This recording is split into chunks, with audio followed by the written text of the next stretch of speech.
Hello, this is Manish Patel from EII Capital Group. This is the weekly Ichimoku analysis for futures.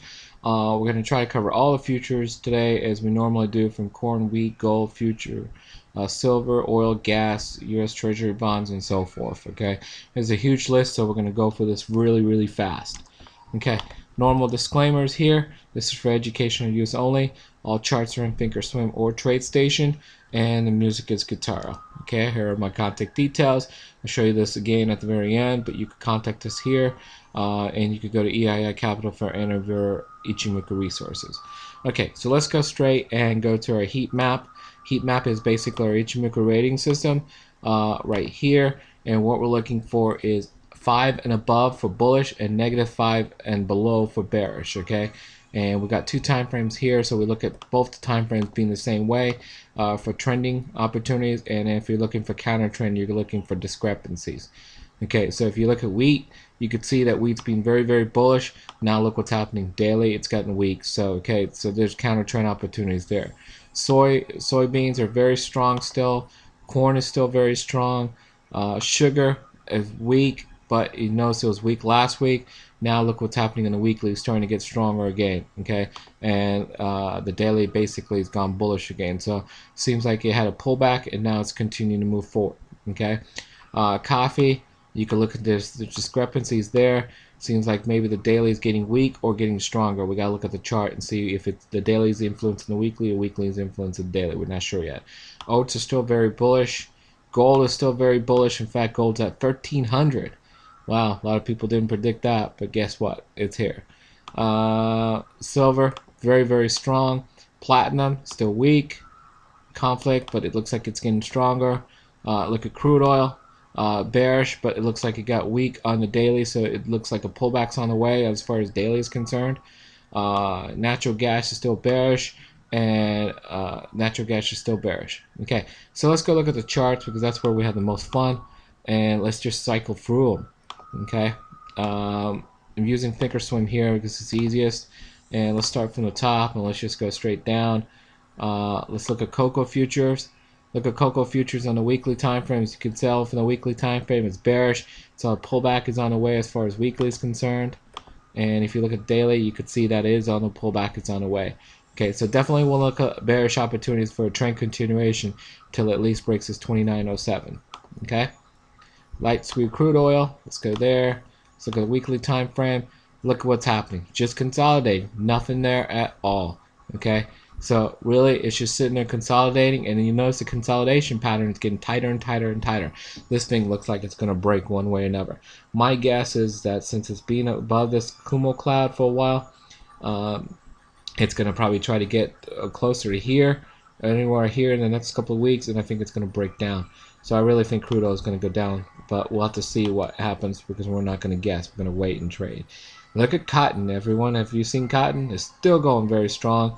Looks like a little doji there, almost. A lot of people will be looking at that, and so it could be telling us that this trend is now in a pullback mode.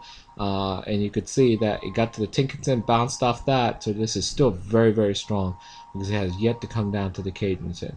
Okay, so cotton is at its extreme highs now. If you're trading it, if you're adding a new position, don't. Gold, it's at extreme high now. As we said, where this magical 1,300 number, it broke here at the 1266. We've been long in Twitter. We basically said take profits, and you're in this now. This 1,300 is going to be a big psych number. It's a big even number to break. If it breaks 1,300, people are going to start talking about 1,500 if they're already not going to talk about it now. Okay, so if you're in gold, start taking profits now. Feeder cattle. Look at feeder cattle. You could tell this is basically, this is a counter trend now, and a counter trend because it crossed the Cadenson. So this is probably bearish. Look for counter trend bearish opportunities now. Look at that nice double top here that you saw on the daily, and then look what happened. As soon as it got to the double top, went to the bottom of the cloud, consolidated, and then broke through, and now this thing's going lower. Okay, it's a nice one here. Looks like it's just going to sit there and probably go lower down to here, maybe. We'll have to see. Okay. Let's go to copper. Copper is being the talk of the town. Weekly, if you look at the weekly, it's broken through. It's at its major resistance level right now, which is right here. Okay, so you gotta wait and see what happens at this level. But last week, pretty much we closed right at that major resistance level. Now, what's gonna happen here, we don't know. But if it doesn't go higher here, this is a double top, and people are gonna look at shorting opportunities if it confirms that double top. So be careful if you're going long. Heating oil. Heating oil, you could see it's just consolidating. But this thing looks like it's going to break out sooner or later because it's been consolidating since 5 to 17 of this month. And it really now probably needs to start moving towards a Pacific direction. I think this thing's going to go higher. Probably could go to 220 and then go higher than that. Winter is on the way, so it's going to be interesting to see what happens there. Okay.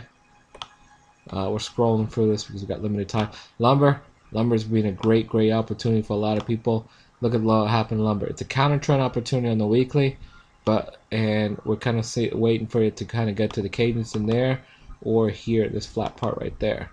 Okay, so if you look at the daily opportunity, look what's doing.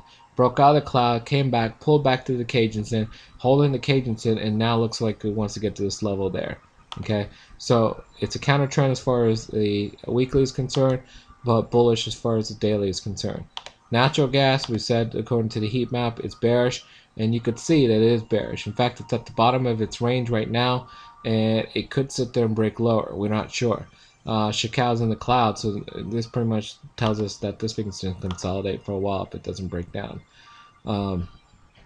It looks like it's breaking down here because it's yet to break the cadence in and go higher. So this does look like a bearish opportunity as far as daily is concerned. Okay. Let's just look at orange juice. Orange juice, you could see, is broken up to the higher side. Let's go look at the weekly, and you could see it broke its resistance level, and orange juice now looks like it's about to start a trend. So if you're trading orange juice looking for trends, that's just now broken out. Platinum, you could see, is broken out, but still has yet to get close to this high compared to gold. Okay. Let's go look at silver, and we'll come back and look at sugar. Look at silver. It's broken above the high and is now continuing to go forward. Okay, so this looks very strong, just like gold does. Look at sugar. Look at sugar. What happens? This is through the cloud. Broke for the cloud. Still having problems there. Look at the Tinkinson. It's now starting to flat. So my guess is there's going to be a pullback here that it's going to occur, and then it's going to go retest the high. Some people may look at this as a head and shoulder too. So be very careful. Okay, and then lastly, we're going to go find 30-year treasury bonds. You could see that, look at what's happening here on the weekly time frame. We're just hanging around this Tinkinson right there, which still shows that we're bullish there as far as that's concerned.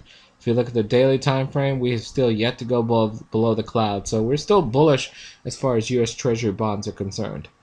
Okay, so this is this week's on futures, and I hope you enjoy the video. If you have any questions, please let us know.